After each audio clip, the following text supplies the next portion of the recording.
ราบสวัสดีกับท่านพ่อแม่พี่น้องใช้มือประตูข้ามบ้านทุกคนนะครับผมตอนนี้ก็อยู่กับมาคิปเปอร์ชนะกันแล้วตอนนี้กันเกม RV กันอย่างเช่นเคยครับวันนี้เรามาทำการรีวิวตัวละครมูล่าให้ดูกันจะมาลองดูซีซั่นแต่เนี่ยจะโหดแค่ไหน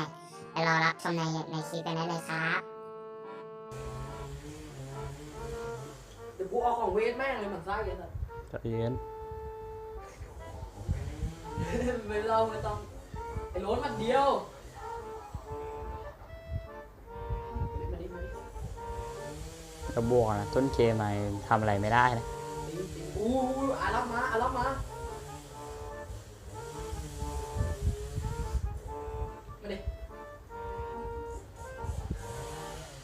มาดิฮ่าไม่ตาย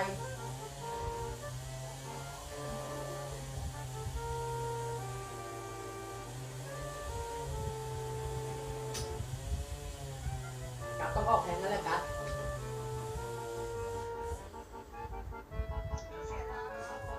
เฮ้ยขึ้นเมนทั้งออฟไลน์เลยออกแทงอ่ะ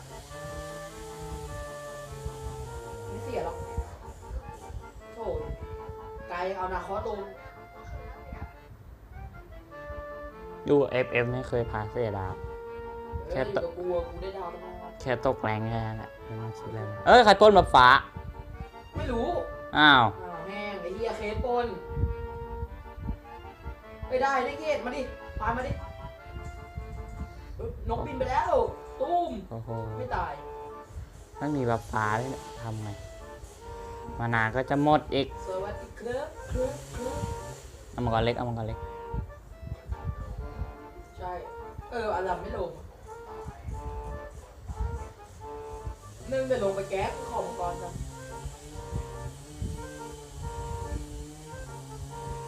ไป ชูชิง บอกไปโอโลนะนี่ไปไหนอ่ะ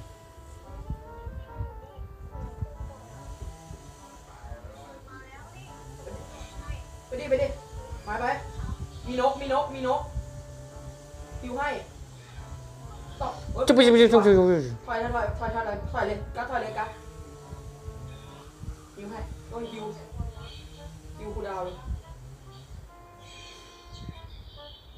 ขอแบบฟ้าก่อนไม่ไหวแล้วไม่มีมานาเลย เกตมันโยนอ่ะ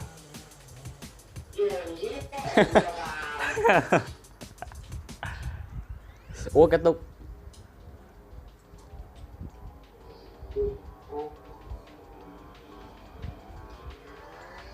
ได้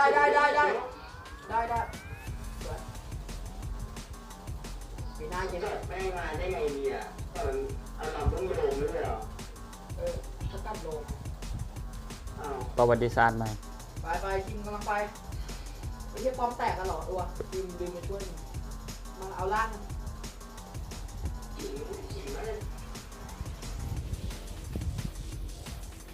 อารัมระวังมันล็อกขา ทำดูคุณตาย ระวังมันล็อกขาป้อมนะที่ป้อมเลยที่ป้อม ระวังนะมีคนไป ไม่ได้ไปนะ ถอยยิงตันให้ถอยเลยโอ้โหทำอะไรไม่ได้เอาฮิว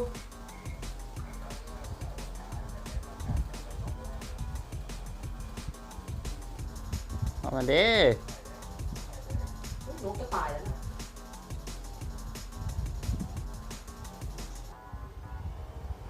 บูบ้ามาแล้วโอ้รอต่อยเลย กูกันยู่ โอ้โหโคตรแรง โอ้มีกูอยู่ นก เอาได้ตันให้แล้วตีดิโอ้ยกระตุกไม่ตายไม่ไปช่วยเอฟก่อน จับตันสวยเพื่อนสวยโอ้โหตายอยู่ดีวะไม่เป็นไรเอาป้อมเนี่ย ผมเคลียร์คลิปกลางให้ มึงจูกลับมาวะ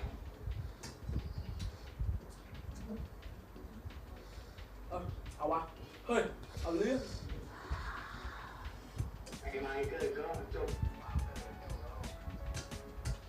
เราเล่นเกมทั้ง3-4 ตัว ดูดเลือดจะคีบ มาซื้อเกมแม่อารามเลยน้ำพยา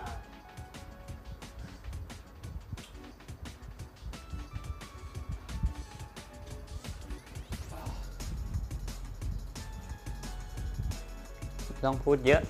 เดี๋ยวแพ้ ไม่ไหวละ พัทยาไปนะเอฟเจอพัทยานะ โอ้โหโทษสติ๊กเกอร์ บอกผมเจอเลย สติ๊กเกอร์บ้าง เฮ้ยยาว โอ้จะตายน่ะ ช่วยได้แค่นี้แหละขอรับ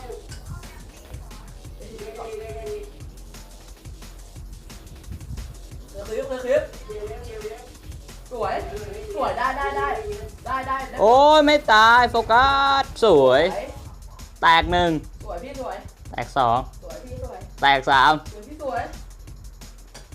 ป้อมก่อนเราค่อยไปเอามังกร สวยครับพี่มาลี มาโอเค มีฮิวนะ5 วิ9 วิมีอันติ หลบได้นะ สวยฮิว3 วิมีอันติ โอเค เอามังกร มังกร เลยมังกรไม่ได้เลย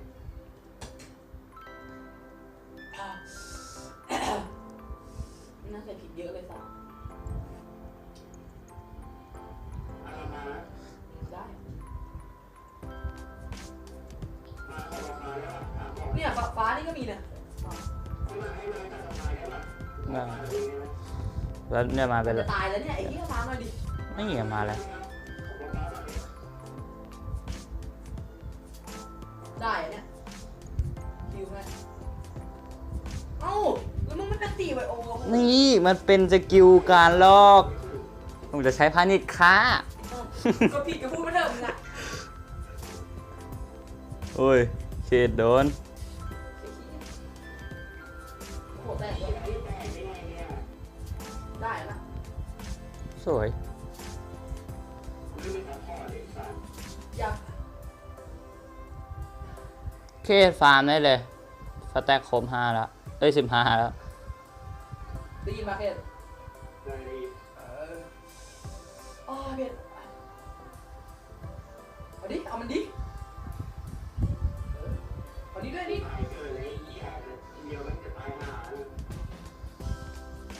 ตันแม่งโดนเรียบร้อยแห้ง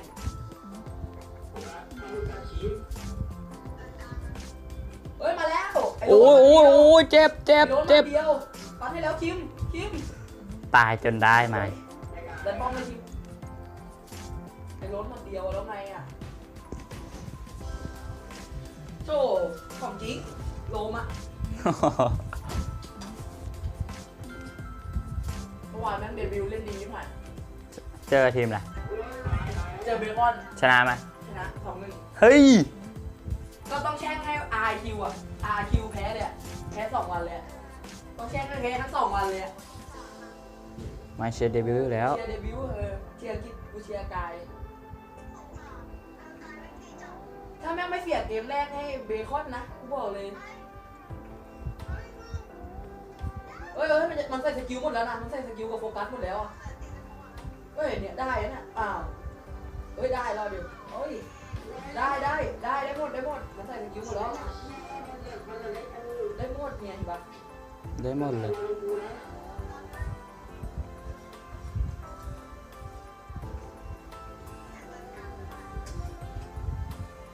โอ้ย เมื่อวานแม่งกายเล่นแก๊สโคตรโหดเลย นี่ของจริง กูเล่นเคสเพราะกายเลยไอ้เหี้ยสุดๆอ่ะชอบแม่งเล่นเคสโหดเคสตอนแรกที่อะไรอยู่ WDK อ่ะแล้วก็ย้ายไปแบร์มาสเตอร์อ่ะมาเล่นกูดูตอนที่แบร์มาสเตอร์ไอ้เหี้ยโหดอ่ะเลยติดใจเคสที่ไหน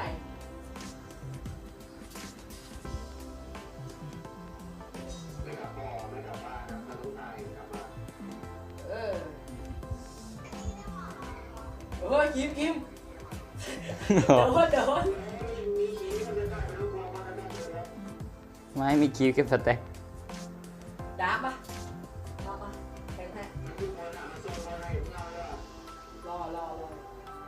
มาเนี่ยมันไปแล้วนะมา ให้ดูการลังกาไปเลย ดาร์กด้วยเอาไงอันตีกูอะ ได้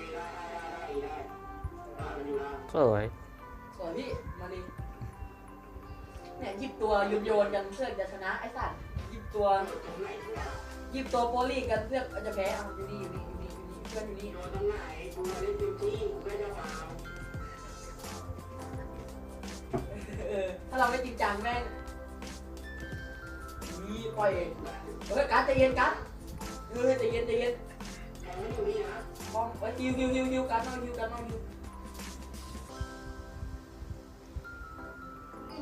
ครึ่งหลอด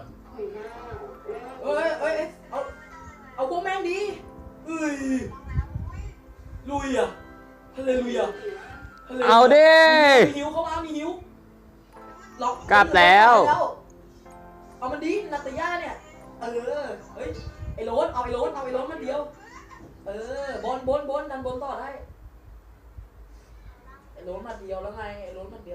ไม่ใช่ลิมิกเนี่ยมาท่ากับพี่เนาะ เหลือใครอาราม เหลือใคร เดี๋ยวอลัมจบได้แล้วเนี่ยเอาชัวร์เลยเอาชัวร์เลยแล้วจังหวะนี้ครับ009x บุกบ้าตายเรียบร้อย009กูเฮ้ยรอดว่ะเชี่ย กูเลยยี่เนี่ย แล้วถ้าแพ้อะ แทงได้เนี่ยจริงเคยโดนอ่ะ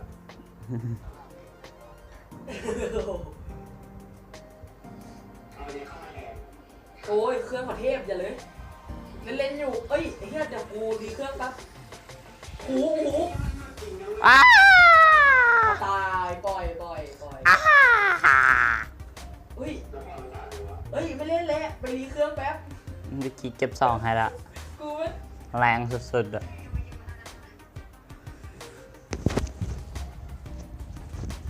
คนนี้ เขาตัดต้นไม้เหรอ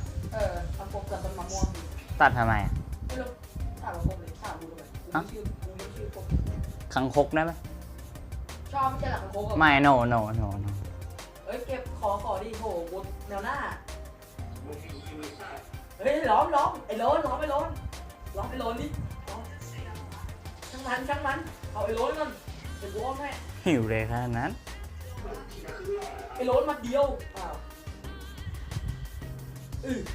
ตาย ก็บนแตก ดันกลางเพื่อน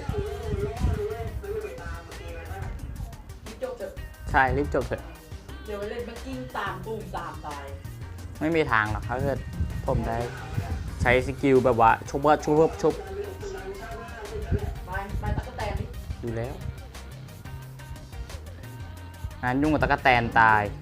บนโอ้โหเอ้ยมันมาเปิดตีแล้ว โอ้ย ตัดโดนเฮ้ยไม่มีฮิวเฮ้ยฮิวมาแล้ว